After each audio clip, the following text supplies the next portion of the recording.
దేశంలో ఎక్కువ మంది ప్రయాణించేది రైళ్లలోనే. తక్కువ ఖర్చుతో దేశంలో ఎక్కడికైనా రాకపోకలు సాగించవచ్చు. పబ్లిక్ ట్రాన్స్పోర్ట్ వెహికల్స్ అయినా బస్ జర్నీతో పోల్చితే స్పీడ్గా గమ్యస్థానాలకు చేరుకోవచ్చు. అందుకే రైల్వే స్టేషన్స్ ఎప్పుడూ ప్రయాణికులతో రద్దీగా ఉంటాయి. ప్రస్తుతం ప్రయాణికుల రద్దీకి అనుగుణంగా జనరల్ కంపార్ట్మెంట్స్ ఉండట్లేవు. రిజర్వేషన్ బోగీలను పక్కన పెడితే జనరల్ బోగీల్లో కనీసం నిలబడేందుకు కూడా ప్లేస్ ఉండదు. రిజర్వేషన్ చేయించుకుని ప్రయాణించే వారికి ఇబ్బందులు లేకపోయినా సాధారణ బోగీలలో ప్రయాణికులు మాత్రం అవస్థలు పడుతున్నారు. రద్దీకి అనుగుణంగా జనరల్ బోగీలు లేకపోవడంతో జనరల్ టికెట్ తీసుకున్నా రూల్స్ కాదన్నా రిజర్వేషన్ బోగీలో ప్రయాణం చేసే పరిస్థితి. దీంతో సాధారణ ప్రయాణికులతో పాటు రిజర్వ్డ్ ప్యాసింజర్స్ కు తిప్పలు తప్పడం లేదు. విజన్ 2020 ప్రయాణికులకు అందుబాటు ధరల్లో సేవలు అందించాలని, ఇదే రైల్వే లక్ష్యమని 2009లో ప్రకటించింది సెంట్రల్ గవర్నమెంట్. సామాన్యులకు సౌకర్యాలు కల్పించాల్సిన రైల్వే ప్రస్తుతం పేదలకు దూరమైంది. వలస కూలీలు, వీధి వ్యాపారులు, మధ్యతరగతి ప్రజల ప్రయాణ వాహనం అని మర్చిపోయి లాభాల వేటలో పడిపోయింది రైల్వే. ప్యాసింజర్ ట్రైన్లను తగ్గించేసి జనరల్ బోగీలలో కోత పెడుతూ సాధారణ ప్రయాణికులకు నిత్యం నరకం చూపిస్తుంది భారత్ రైల్వే. రైల్వే టికెట్ ఛార్జీలను సైతం పెంచేసుకుంటూ పోయింది రైల్వే. గతంలో 2013-14తో పోలిస్తే 2021-22 వరకు 108% రైల్వే ఛార్జెస్ పెరిగిపోయాయి. గోదావరి, గౌతమి, ఈస్ట్ కోస్ట్, నర్సాపూర్, వెంకటాద్రి అన్ని ఎక్స్ప్రెస్ ట్రైన్లలో ఏసీ స్లీపర్ బోగీలు 10 ఉంటే జనరల్ కంపార్ట్మెంట్లు కేవలం 2 మాత్రమే. ఎక్స్ప్రెస్, సూపర్ ఫాస్ట్ ట్రైన్స్ అన్ని జనాలతో కిక్కిరిసిపోతున్నాయి.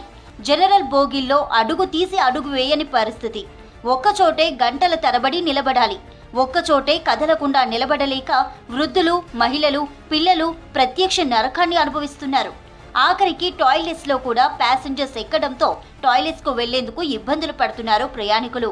సీట్లలో కూర్చున్న ప్రయాణికుల కాళ్ల దగ్గర కూర్చొని పడుకొని జర్నీ చేస్తున్న పరిస్థితి కనిపిస్తుంది అన్ని ట్రైన్స్లలో.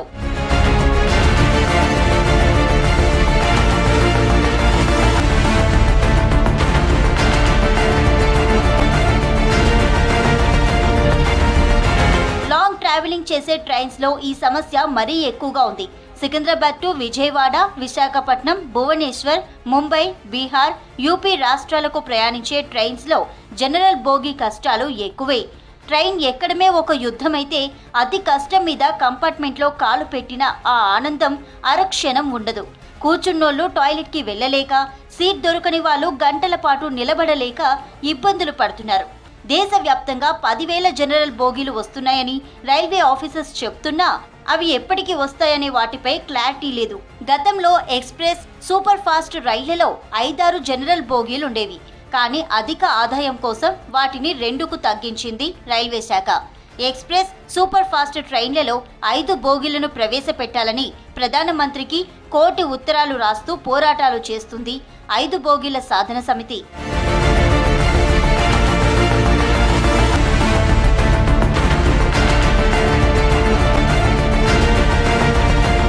భారతీయులు దేశవ్యాప్తంగా ఎక్కడికైనా ప్రయాణం చేసేందుకు రాజ్యాంగం హక్కులు కల్పించింది.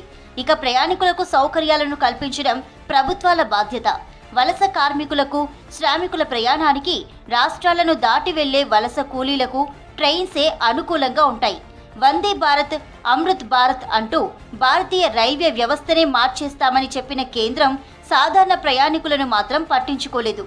కిక్కిరిసిన రైళ్లలో, జనరల్ బోగీల్లో ఊపిరాడకుండా ప్రయాణం చేస్తున్న ప్యాసింజర్స్ కష్టాలు ప్రభుత్వాలకు కనబడటం లేదు.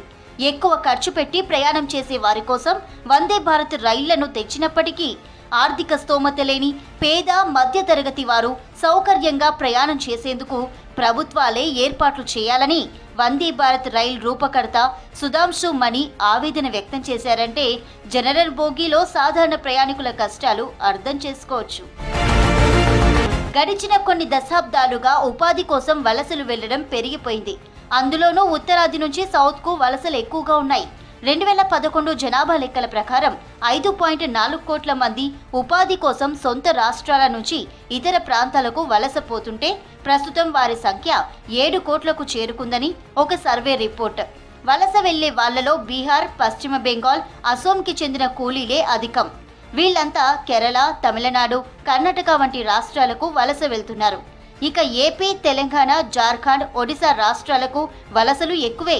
యూపీ, బీహార్ సహా 6 రాష్ట్రాల నుంచి సౌత్ ఇండియాకు దాదాపు 1 కోటి మంది వలస వస్తున్నారనేది సర్వే అంచనా. కరోనా లాక్డౌన్ తర్వాత వలసలు మరింత పెరిగిపోయాయి. గతంలో మహారాష్ట్ర, జమ్మూ కాశ్మీర్కు వలస వెళ్లిన కూలీలు ఇప్పుడు కేరళ, కర్ణాటక వైపు వస్తున్నారు. అంత దూరం రోడ్డు ప్రయాణం కష్టం కావడంతో ట్రైన్లో ప్రయాణిస్తుంటారు. వీరి రాకపోకలకు రైళ్లు నిండిపోతున్నాయి. ప్రస్తుతం దూర ప్రాంతాల నుంచి వస్తున్న ట్రైన్స్లో దాదాపు 80% వలస కూలీలే ఉంటున్నారు.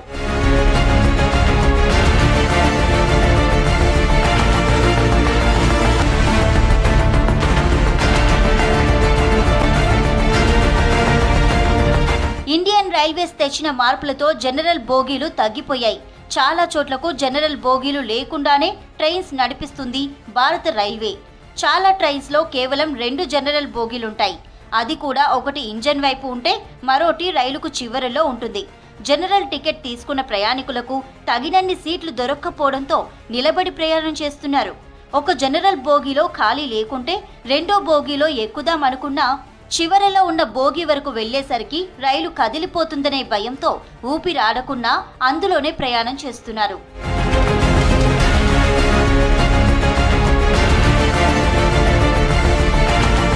అస్సాం, బెంగాల్, బీహార్ వలస కూలీల కోసం ప్రత్యేకంగా ట్రైన్స్ నడపాల్సిన అవసరం ఉంది.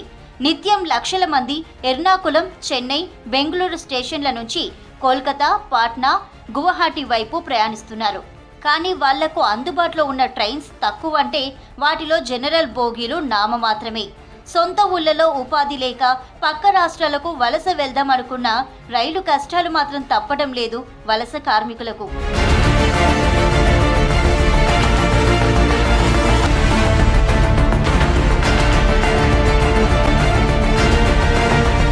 రైళ్లలో పెరుగుతున్న రద్దీకి అనుగుణంగా సేవలందించడం, ప్రయాణికులకు మరింత సౌకర్యం కల్పించడం కోసం రానున్న 2 ఏళ్లలో సుమారు 10,000 నాన్ ఎయిర్ కండిషన్ కోచ్లను ఉత్పత్తి చేయడానికి ప్రణాళికను ప్రకటించింది కేంద్రం. 2024-25, 2025-26 ఆర్థిక సంవత్సరంలో 5,300 సాధారణ కోచ్లను తయారు చేయాలని అధికారులు ప్రణాళికలు సిద్ధం చేసుకోగా 2024-25లో 2,605 బోగీలు సిద్ధం చేస్తున్నామని ప్రభుత్వం చెప్తున్నా వాటిని త్వరగా పూర్తి చేయాల్సిన అవసరం మాత్రం ఉంది.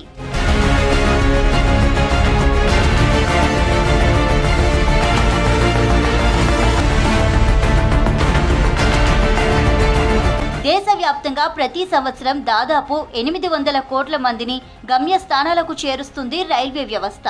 పెరుగుతున్న జనాభా వల్ల రాబోయే 5-6 ఏళ్లలో రైలు ప్రయాణికుల సంఖ్య 1000 కోట్లకు చేరుకునే అవకాశం కూడా ఉంది. ఈ మేరకు ప్రయాణికుల ఒత్తిడిని తట్టుకోవాలంటే మరో 3,000 రైళ్లను కొత్తగా ప్రవేశపెట్టాల్సిన అవసరం ఉంది. దీనికి తోడు ప్రస్తుతం నడుస్తున్న ట్రైన్లలోనూ జనరల్ బోగీలు పెంచాల్సిన అవసరం కూడా ఉంది. రైలు ప్రయాణం ప్రయాణికులకు భారమైన కొద్దీ వెహికల్స్ వాడకం పెరిగిపోయి వాతావరణ కాలుష్యం పెరిగిపోయే ప్రమాదం ఉంది. ఇప్పటికే దేశవ్యాప్తంగా రోడ్డు యాక్సిడెంట్లలో ఏడాదికి 1,50,000 మందికి పైగా మరణిస్తుంటే సుమారు 4.5 లక్షల మంది గాయాల పాలవుతున్నారు. వాహన ప్రమాదాలు, కర్బన ఉద్గారాలను తగ్గించాలంటే రైల్వే సేవలను పెంచడమే కాకుండా ప్రయాణికులకు సేవలు, ధరలు అందుబాటులో ఉండేలా చూడాలి.